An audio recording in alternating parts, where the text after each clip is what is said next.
Now you must be familiar with the architecture of a cell membrane. We have discussed this in the very first chapter, 1.1, structure of a cell membrane, where we were talking about cell membrane as a phospholipid bilayer, isn't it?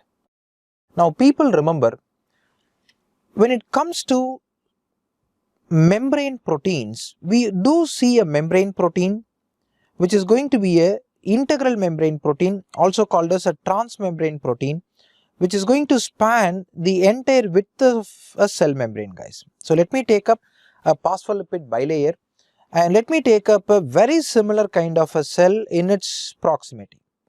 Now that's going to be cell number 1 and cell number 2, guys. And these cells are going to communicate with each other through a protein, and that protein complex is collectively referred to as gap junctions. Now let us see what is gap junction first, and then we'll get into the important points related to gap junctions which you should be knowing. From the cytoplasm of cell number 1, alright, from the cytoplasm of cell number 1, there is going to be a cylindrical protein that starts from the cytoplasm and goes all the way to the extracellular space, interstitial space. Very close to that cylinder, you are going to see another cylinder coming and getting projected from the cytoplasm of neighboring cell. And this cylinder is going to come and present in a very close proximity with the primary first cylinder, guys. Now these two cylinders are very closely located to each other, so that every small molecules and any molecule, people, there is no restriction at all. The only criteria is size. Alright, if a molecule is smaller than the size of the cylinder, this molecule can be very easily transported via the cylinder itself through the next cylinder into the second cell. Alright people, you can clearly see the molecule can be transported from cell number 1 via the cylinder into the cell number 2, guys, and such a kind of transport is going to be called as gap junction mediated transport, and through which one cell communicates with other cell. Alright people, now let's get to see the details here.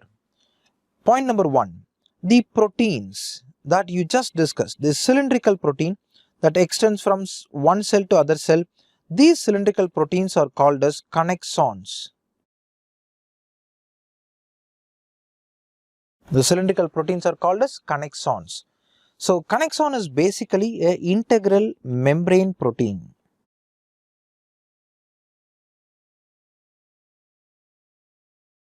It is an integral membrane protein, and this connexon is a hollow cylinder.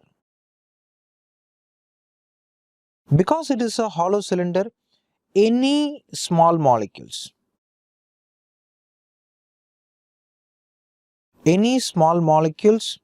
can be transported to neighboring cell. Guys. And these small molecule includes, they may be cations, they may be anions, they may be simple small peptides. And when I say peptides, this includes enzymes, this includes hormones, this includes growth factors, lots and lots.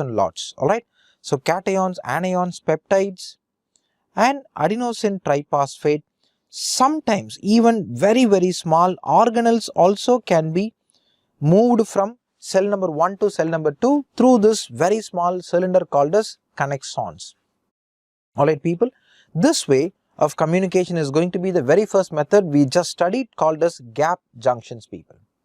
And this way of communication is going to help in maintenance of epithelial integrity, maintenance of organ function. That's going to be one of a very important advantage.